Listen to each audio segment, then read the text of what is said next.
여러분도 그래서 이거 보고 계신 거 아니에요? 내가 뭘 하고 살든 나만 괜찮다고 생각하면 재밌게도 남들은 그걸 멋지다고 생각해요.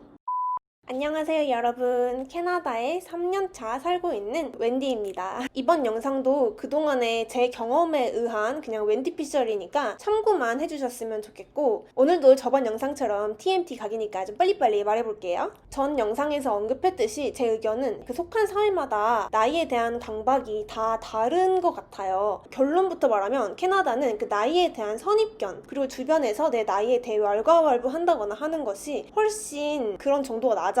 이렇게 나이에 대한 편견이 없는 이유가 1번은 일단 제가 여기서 태어나지 않았잖아요, 여러분. 여기서 태어난 사람들의 보편적인 루트를 밟고 살아오지 않았기 때문에 나에게 뭐라고 할 사람이 없어. 뭐 친척도 없고 저한테 나이가 어쩌고 저쩌고 잔소리를 할 사람이 제 주변에 없어요. 해외에 살기 때문에 가능한 일인 것 같고, 이건 좀 단순한 이유였죠. 그리고 2번은 이곳이 이민국이라는 점, 너무 다양한 문화권에서 온 사람들이 많기 때문에 서로 문화가 다를 수 있다는 걸 이해를 하고 있으니까 누가 맞다 틀리다라고 할 수 있는 그런 환경 자체가 안 되고, 제가 워홀 하던 시절에 봤던 이제 제 나이쯤 되는 언니들이 다 그런 건 아니지만 여기 살고 일하고 하다 보니까 나이가 들수록 한국에 가기 싫다고 하는 언니들이 막 있었어요. 캐나다에 그냥 살고 싶어서, 혹은 여기서 다시 커리어를 시작해보고 싶어서, 뭐 그런 이유도 많이 있지만 나이 먹을수록 돌아가기 싫어진다는 말이 지금은 좀 이해가 돼요. 캐나다에 이민을 하게 되면 새롭게 나이에 상관없이 뭘 새로 배우고 뭘 시작할 수 있고, 다른 일을, 그런 사람이 오죽 많겠어요. 이민국인데 혼자서 이민을 할 경우에 보통 청년기 때 많이 할 거 아니에요. 진짜 저처럼 혼자서 하는 경우에 새롭게 시작해야 하는데 그 나이가 뭐 20대 초반이겠어요? 아니지, 빨라도 20대 중후반, 그리고 30대인 분들도 굉장히 많고요. 근데 한국 가면 지금 곧 서른이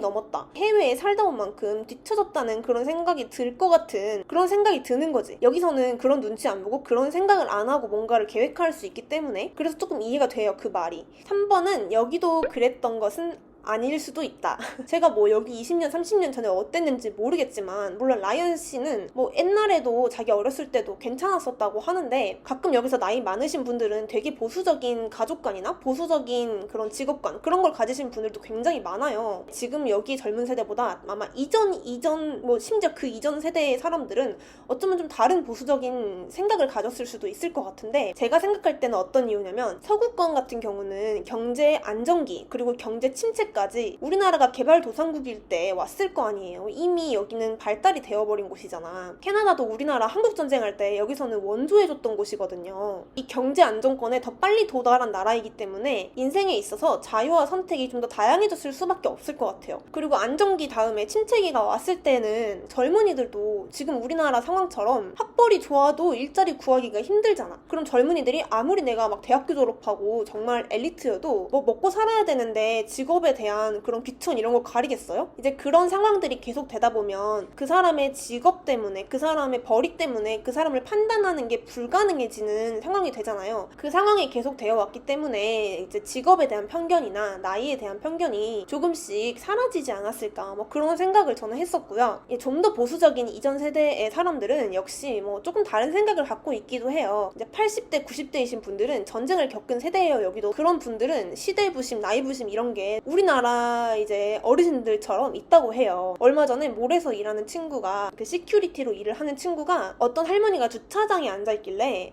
여기 위험하니까 차가 돌아다니니까 다른 데로 나가시라고 했더니, 그 할머니가 너 내가 몇 살인 줄 알아? 나 80살이야. 너 나한테 이래라 저래라 하지 마. 그리고 어떤 다른 할아버지도 비슷한 상황에서 뭐라고 했더니, 내 나이가 80대고 난 참전용사야. 너 몇 살이야? 나한테 이래라 저래라 하지 마. 이렇게 말을 했다고 하더라고요. 뭐 이런 건 또 똑같죠, 여러분? 그래서 3번의 결론은 여기도 오랜 시간에 걸쳐서 어쩌면 변화한 게 아닐까, 뭐 그런 생각이 듭니다. 그래서 이런 이유들이 섞여서 제가 어떤 나이에 대한 선입견이나 눈치를 보지 않고 그냥 살 수 있는 것 같고요. 또 중요한 게, 북미에서 이제 나이라고 하면 이렇게 선입견, 편견에 사로잡히는 일도 흔치 않지만 나이 때문에 차별을 받는 일도 잘 없어요. 이력서에 아무도 나이 안 쓰고요. 물론 사진도 안 넣고 국적도 인종도 넣지 않습니다. 잘 물어보지도 않아요, 나이가 몇 살인지. 그리고 너무 궁금해서, 혹은 꼭 물어봐야 할 상황에는 정말 실례하지만 제가 나이를 물어봐도 될까요? 이런 식으로 물어보지 한국처럼 존댓말을 써야 하거나 호칭을 정해야 하기 때문에 뭐 나이를 물어보는 그런 게 없으니까 물어보는 일도 없고 정말 실례가 되는 일일 수도 있고 그래서 제 친구들도 아마 제 나이 제대로 모를 거예요. 그냥 뭐 20대 이러니. 그리고 처음 워홀 할 때는 제가 10대인 줄 알았던 사람들도 굉장히 많았어요. 왜냐면 뭐 화장도 하나도 안 하고 다니고 머리 질끈 묶고 맨날 사다리 메고 다니고 일하니까 고등학교 졸업하자마자 들어온 줄 알고 있는 친구들이 꽤 있었는데 제가 정정해주지 않았죠. 그래서 저 한참 동안 18살로 일했어요.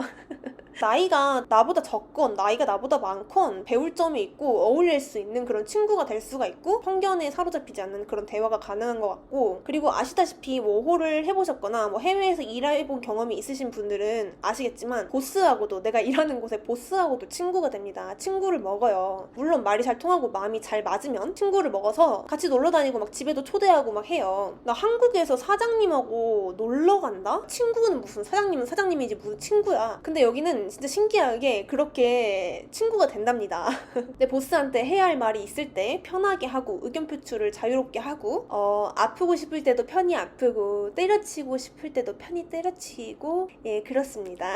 저는 한국에서도 이런 나이에 대한 선입견에 따라가지 않고 자신만의 길을 가는 사람들이 점점 많이 늘어나고 있다고 생각을 해요. 여러분도 그래서 이거 보고 계신 거 아니에요? 사회가 정해놓은 시기 때문에 조급해서 혹은 그저 조금 더 마이웨이로 살고 싶어서 지금 여러분 같은 분들이 언젠가 이 고정관념을 진짜 부수고 세상을 바꿀 거예요. 내 나이가 뭐 어때서? 사회적 고정관념이 어때서? 남의 시선이 무슨 상관이야? 이런 생각을 더 많은 사람들이 할 날이 올 거라고 생각합니다. 여러분들 덕분에. 그리고 요즘엔 뭐 워홀이라던가 어학연수라던가 심지어 장기 여행으로도 해외 경험을 정말 많이 하시잖아요. 이런 사회적인 눈치가 덜한 곳에서 일을 해보고 뭔가 공부를 해보고 이런 경험을 해본 사람들이 저처럼 마인드가 바뀌어 있을 거고 그분들이 또 한국으로 돌아가고 또 그 영향력을 미치게 된다면 우리 다음 세대의 사람들은 엄청 바뀌어 있을 거예요. 내가 뭘 하고 살든 나만 괜찮다고 생각하면 재밌게도 남들은 그걸 멋지다고 생각해요. 어떤 애들은 뭐 내 나이가 어때서? 이러면서 그런 거 신경도 안 쓰고 막 이것저것 하고 싶은 거 다 하고 사는 친구들 있잖아요. 그런 친구들 보면 멋지지 않아요, 여러분? 부럽기도 하고. 근데 그걸 내가 하려면 말처럼 또 쉽지가 않지. 그 사람들이 멋있어 보이는 이유는 그 사람들 자체가 자기 자신을 멋있게 바라보고 있기 때문이에요. 남의 시선에 상관없이 자기 삶을 살아가고 있기 때문에 그리고 그거를 사랑하고 있기 때문에 그 사람들이 어떤 조건을 가졌든 간에 멋져 보이는 거란 말이야. 그리고 한국이랑 캐나다의 차이 진짜 하나만 추가할게요. 나이에 대한 사회적 시선. 저는 그게 특히나 가족, 친척, 그 부모님과의 관계에서 굉장히 많이 부담을 받는다고 생각하거든요. 근데 한국 사회에서는 그거에 이득을 취하는 부분도 분명히 있어요. 북미권 사람들은 자신의 삶에 있어서 좀 더 빨리 독립적이고 주체적으로 사는 경우가 많아요. 예를 들어서 성인이 되었는데 부모님하고 같이 산다? 좀 이상해요.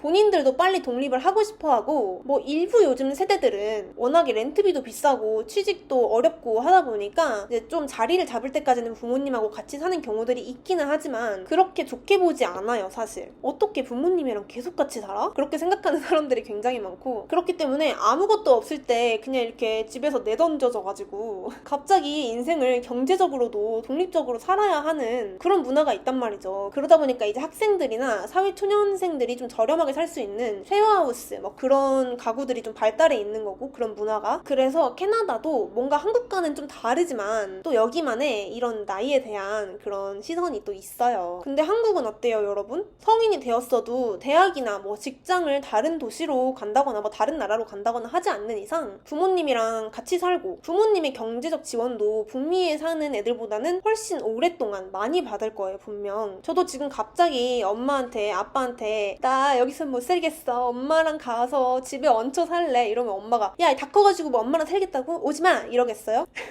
근데 엄마가 캐네디언이었다? 다 커가지고 말이야 네가 엄마 밑에서 등골 빨아먹고 살겠다고? 당장 나가서 네가 할 일 찾아가지고 네 인생은 네가 알아서 살아라 그럴 거야 분명히. 그렇게 이게 자기 자식을 대하는 방식도 굉장히 다르 다르기 때문에 그만큼 참견도 덜한 거죠. 그래서 이거는 그냥 문화 차이라는 점, 어떤 곳의 문화가 좋다, 나쁘다 이게 아니라 장점과 단점들이 있고 선택은 여러분의 몫이라는 점, 여러분이 여러분의 식대로 여러분이 살아보고 싶은 곳을, 여러분이 미래에 살고 싶은 곳을 경험을 먼저 해보신 다음에 그곳에서의 내 미래와 한국에서의 내 미래가 어떻게 다를지 상상을 한번 해보세요. 직접 그 안에 들어가 보고 그 문화를 겪어봐야 그걸 상상할 수 있기 때문에 뭐 워홀이든 뭘로든 지금 상황이 물론 어렵지만 나중에라도 한번 상상을 해보세요. 캐나다에 잠깐 살다가 한국으로 돌아가서 이런 캐나다의 문화가 너무 그리워서 다시 돌아오려고 하시는 분들도 많고, 캐나다에 이민을 했음에도 불구하고 한국 문화가 훨씬 잘 맞아서 한국으로 돌아가시는 분들도 많아요. 그래서 어느 곳이 더 살기 좋다, 어느 곳이 더 행복하다 이렇게 쉽게 판단할 수는 없는 것 같고 개인마다 분명히 다를 거예요. 세상에 완벽한 장점과 완벽한 단점은 없다고 생각하거든요. 아까 말씀드렸듯이 한국도 여러분 같은 분들 덕분에 그런 사람들이 한 사람 한 사람 많아질수록 많은 사람들의 편견이 깨질 거예요. 그리고 이 영상도 그 중에 하나가 되겠죠?